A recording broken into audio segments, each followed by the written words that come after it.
scattered bones, stripped clean of flesh, lay in stark contrast to the dead left untouched. Hunger and malice thrived, the lost trenches, the new residence of the goblin hordes. As the conversation turned to the progress of the corruption, Mary was curious to know which village had been attacked this time.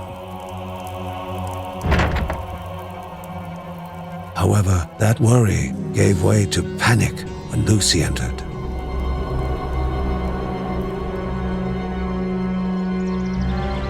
Poor beasts, all slaughtered. Maybe something had infected them. The corruption was on their doorstep now.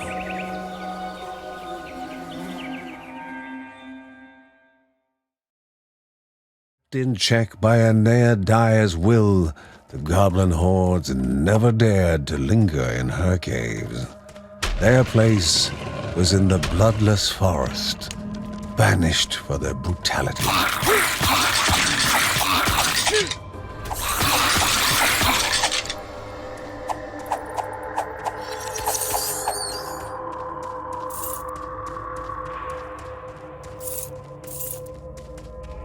There could not have been a more perfect description of this root than its name, cave web.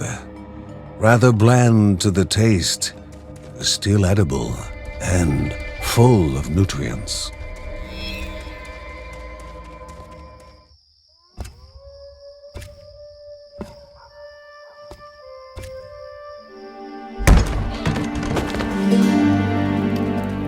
While painful for a mother to see her son in sickness, was still better than missing him for so long. Mary knew that she would make caring for Mark her mission.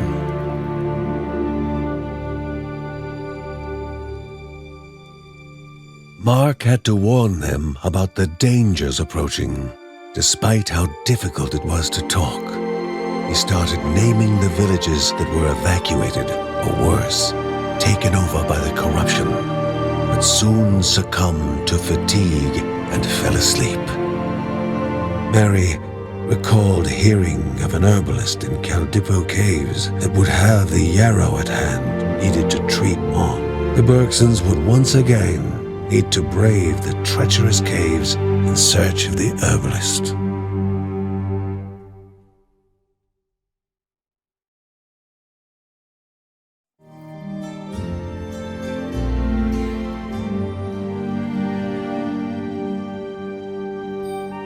The goblin bandits had been preying on Aeneadae's pilgrims with unprecedented cruelty. Removing the evil would help those who had taken refuge in the caves. Ben had heard that the goblin's siblings' lair was somewhere in the lost trenches. Bergsons had to deal with those two as soon as they could. The heat had only grown more intense in the young child's hands, far stronger than any would suspect in one so young. Her training could no longer be just a pastime, for fire was a dangerous friend.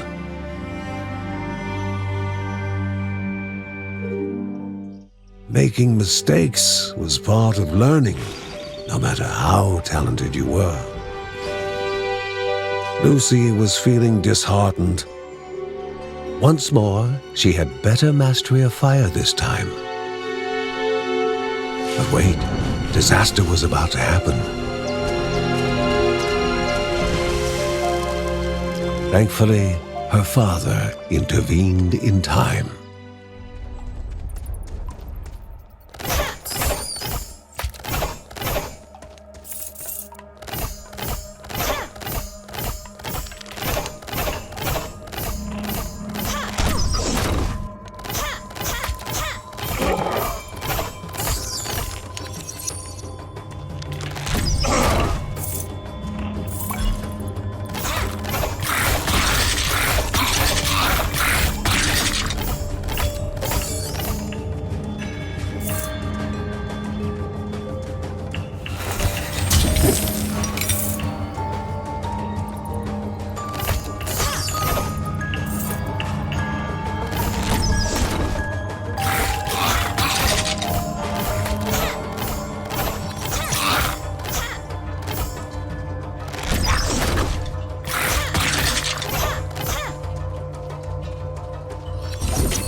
It was right here.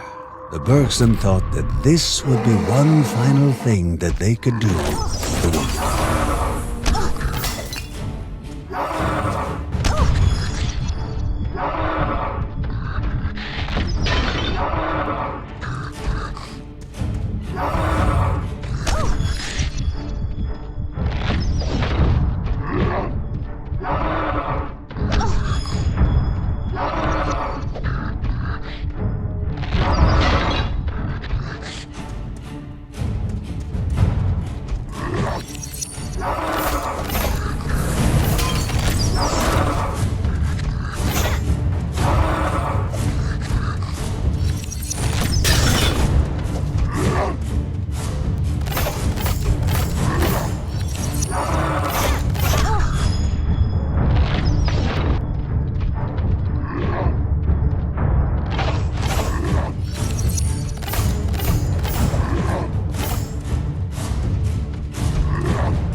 One fungus bulb harvested, not the most pleasant of smells, but would give bite and power to any remedy.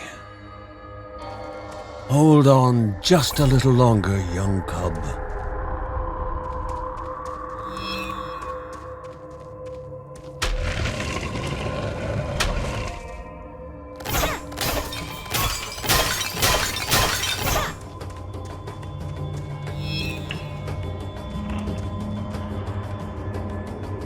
The poor herbalist had no valuables, but the goblin's greed had now surpassed gold and jewels.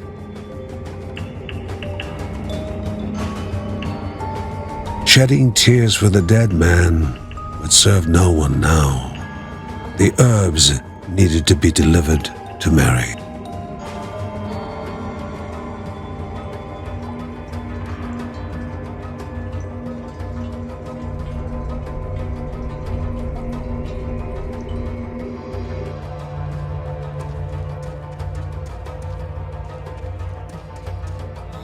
The shopkeeper said he would like to offer a discount for his rescue, but there had not been many customers lately. Step. The air was stale, thickened by the stink of rank fur, matted with sweat and blood.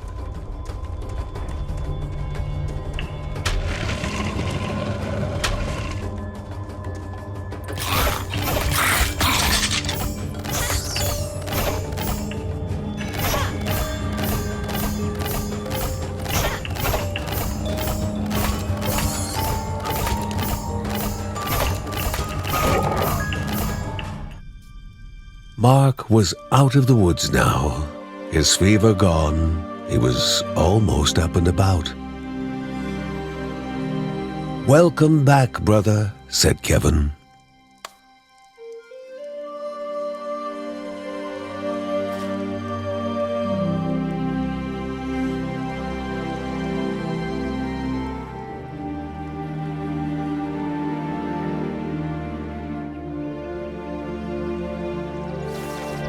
He had avoided conflict over the years, living in harmony with nature, but as Uncle Ben was fond of saying, a Bergson would forget how to walk before they forget how to fight.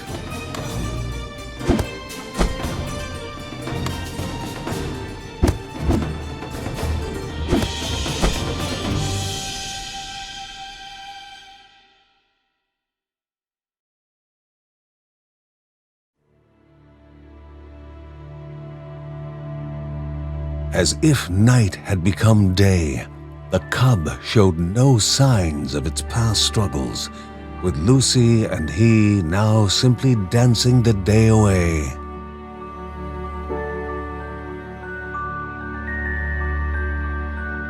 If the little wolf cub was to stay, it would need a room and bed of its own. All too happy to build it, Ben only required some wood and nails from nearby. When training and sparring wore on the mind, the occasional game of ball between father and son could be the ideal break.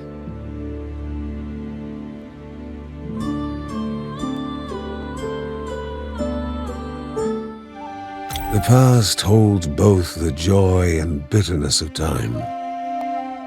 Sheila could help them, as John said, but Ben could not bring himself to overlook the sting of their past relationship.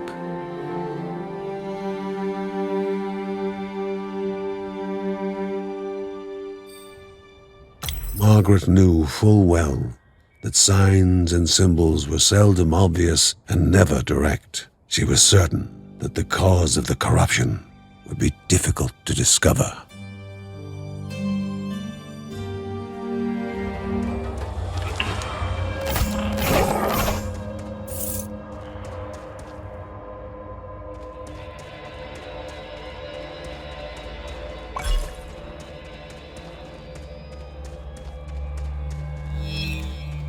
Wherever there was a secret, knowledge was to be gained in reward. And wherever there was a reward, danger lurked. The cipher was important enough that it brought Grandma here. "Here's to being lucky," Grandma exclaimed with her unique sense of humor.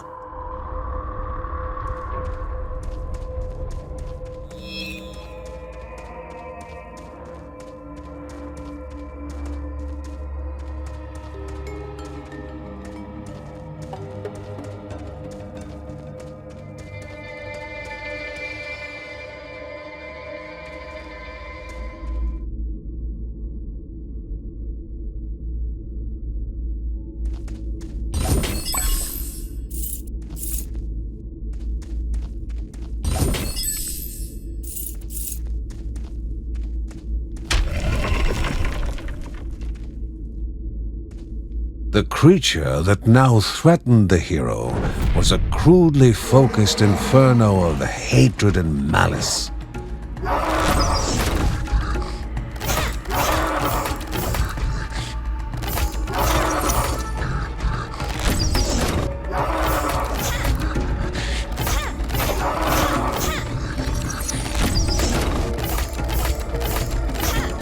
If one raging beast was not enough, and surely two were.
second beast became motionless. The poor creatures, twisted by the corruption, were finally able to rest. A path to be cleared of the corruption, and the jewel of life to be restored, the realm of Daya, mother of beasts and the goddess of waters. Before embarking for the spirit halls, however, the family must be informed of the newly opened passage.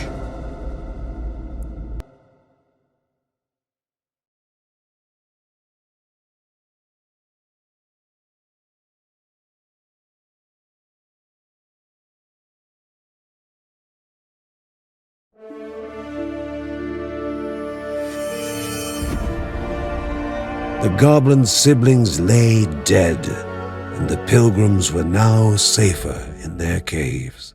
But the last step remained to be taken. The warriors knew only that somewhere in the expanse of the caves was the ancient halls of the spirit who would reveal new truths to them. Deep breath, steadying their hands.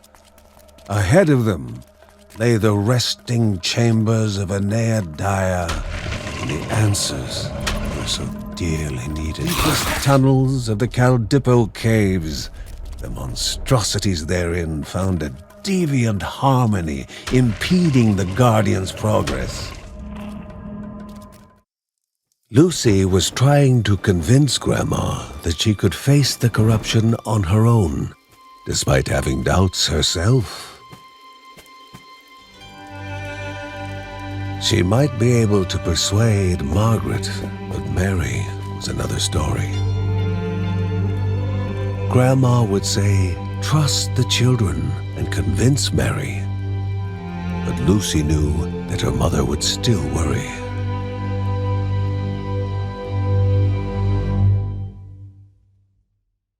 Everybody was worried about Daya's stone sentinel that they would probably have to face on their quest. Can fire even harm stone? Lucy asked intently. Kevin was having similar thoughts about the alloy Uncle Ben had used to forge his daggers.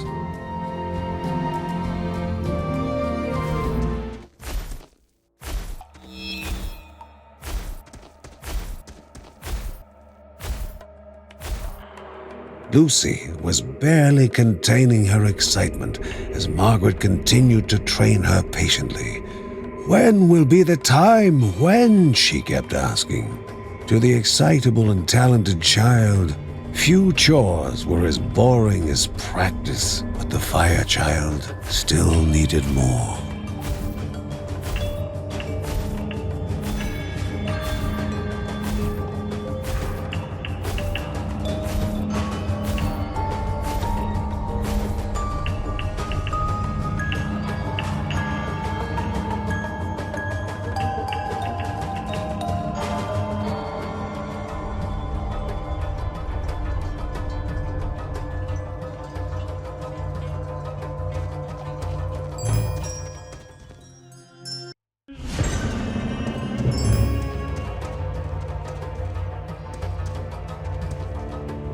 As Mary was always there for him, he was there for her.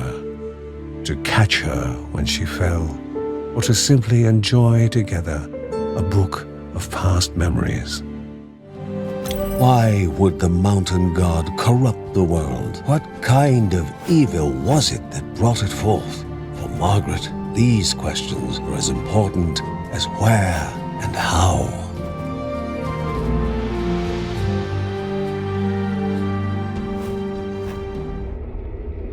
Time had come at last. She could finally fight real enemies. Afraid but excited, the younger daughter of the Bergsons wondered if she would pass this test.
"I did it! I did it!" said Lucy when she met Grandma. Margaret's proud smile signaled the end of Lucy's training. She now had to return home to tell her mother and hopefully put some of her worries to rest.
Grandma arrived in time to reveal the contents of the tablet.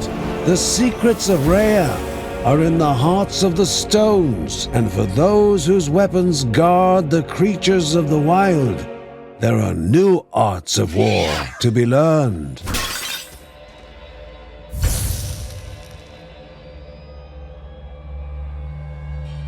Something was surely amiss for Nohar, the stone golem bestowed upon Aneadiah to be absent from the tunnels.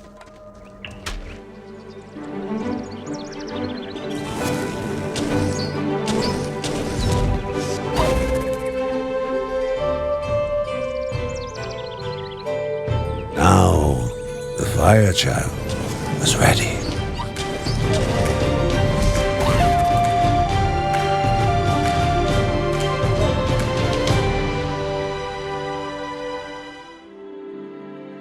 Never would a wolf cub live in as nice a house as the one Ben was building. When asked what name to put on the house, Lucy yelled out, "Riker! Riker the wolf cub!"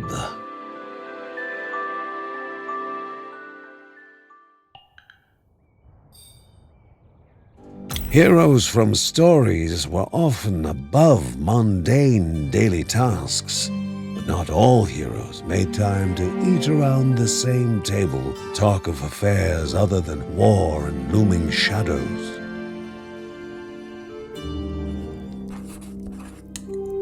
I need your help, Sheila. If not for me, come to the aid of the family, for Mary and her children. And so Ben's letter ended.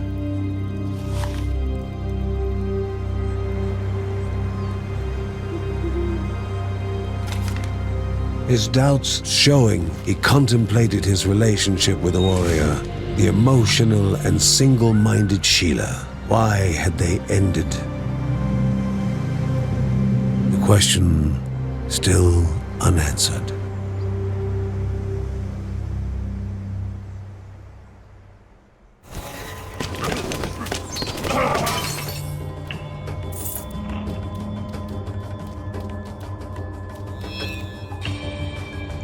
For those seeking refuge, one problem simply replaced another. Though he was relieved to see family, Uncle Ben's first thought was of scavenging the things he needed to repair the ramshackle wagon.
breaking the circle would prevent the summoning.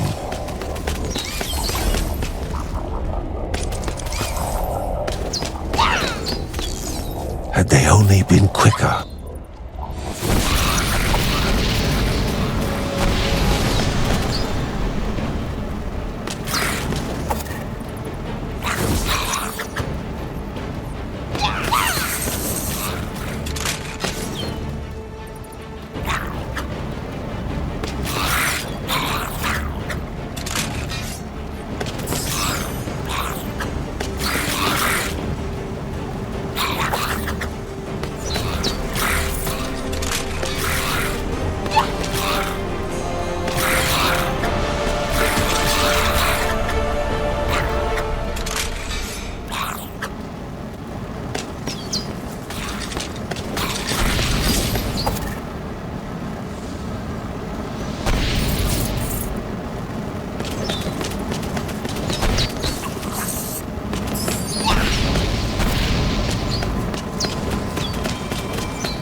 Rhea's mercy can make the impossible possible, is all Margaret whispered.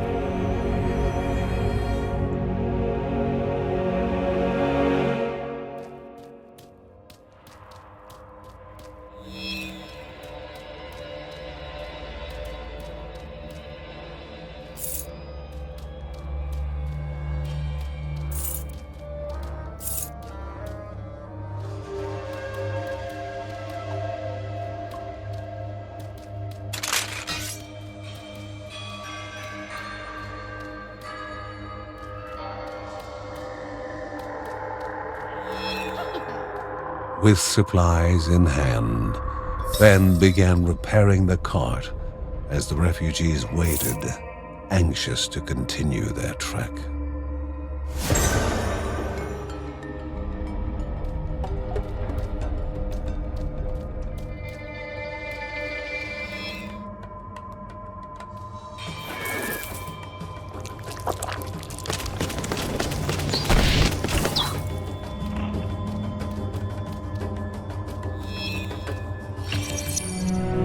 The camp lay in ruin. Serene prayers had fallen on deaf ears, leaving a voyage of hope with none at all. The monster's eyes lacked remorse, or even the slightest hint of reason.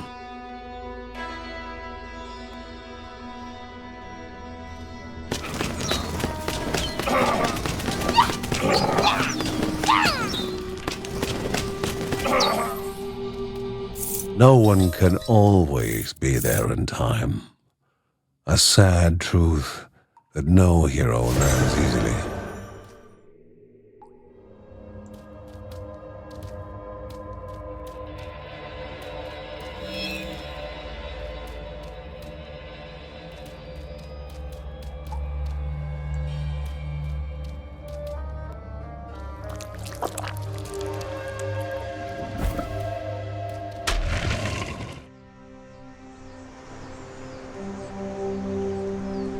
An answer cannot be expected to a question unasked. Nonetheless, the anticipation was exacting its price on Ben's soul. He wondered whether he should journey to Terra Lava, to Sheila, a hard decision that had now become even harder after all the years he had spent inebriated.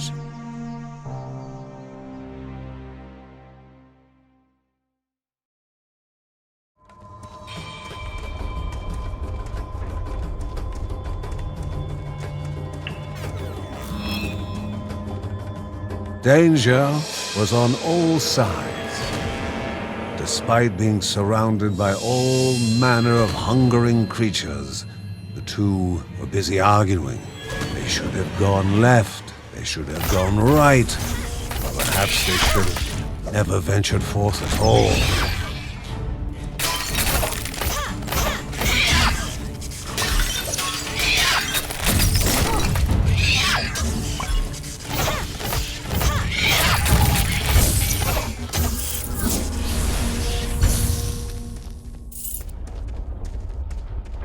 The slightest crack in a person's courage was all it needed to enter.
Daya, the mother of beasts and goddess of anguish, a protector, a being of stone made living.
When the family begins to unravel at the seams, it is Mary who pulls the threads together. Always brave in the face of danger, only a few things scare her. Unclean mice are one of them.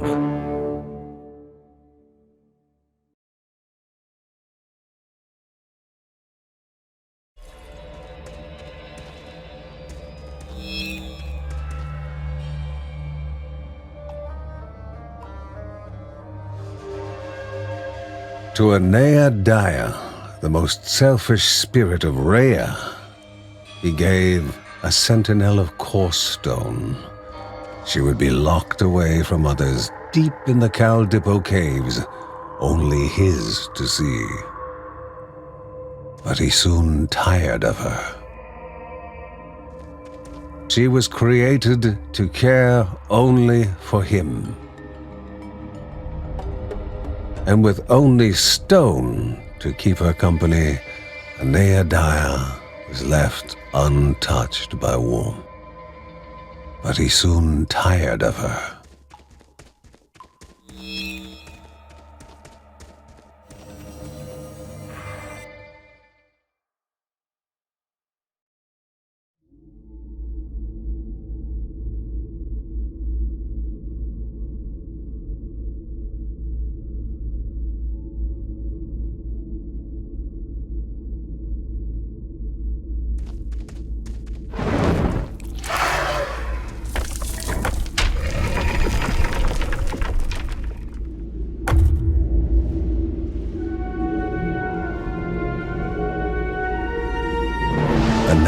Daya, the mother of beasts and goddess of anguish, a protector, a being of stone made living.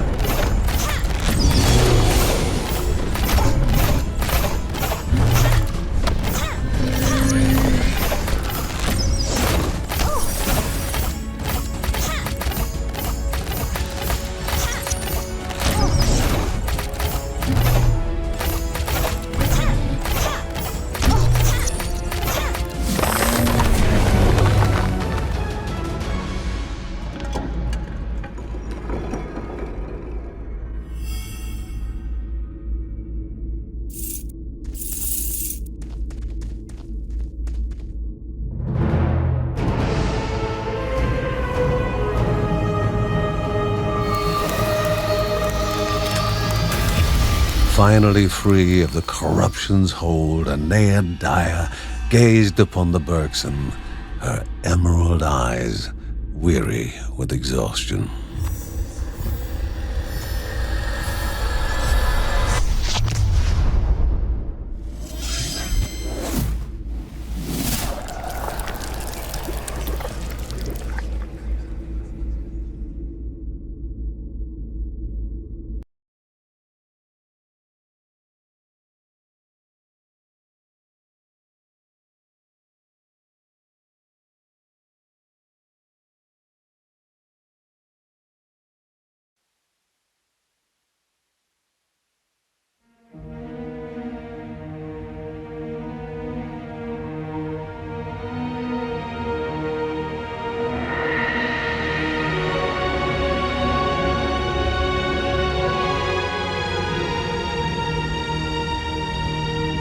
The spirit's words took life, forming images to reveal what was hidden from the Bergsons.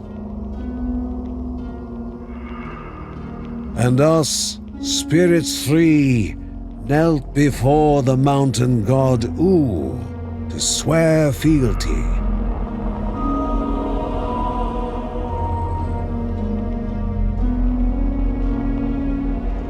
Our wills were set on peace. His was set on testing ours.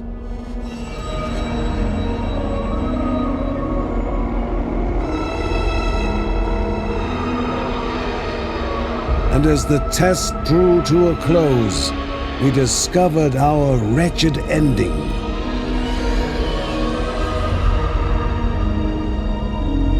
As the mountain god exacted vengeance on the children of Dana and tainted Rhea with the corruption.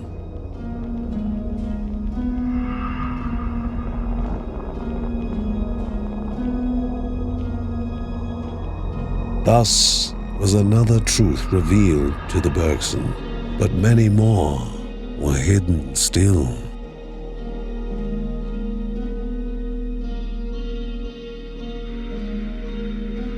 Questions were abundant in the Bergsons' minds. If the mountain god was the source of the corruption, what had made him wreak such havoc? How had no one known about him before? They needed to find the next spirit, as maybe they had an answer to some of their questions. More truths awaited them in the land of the winds.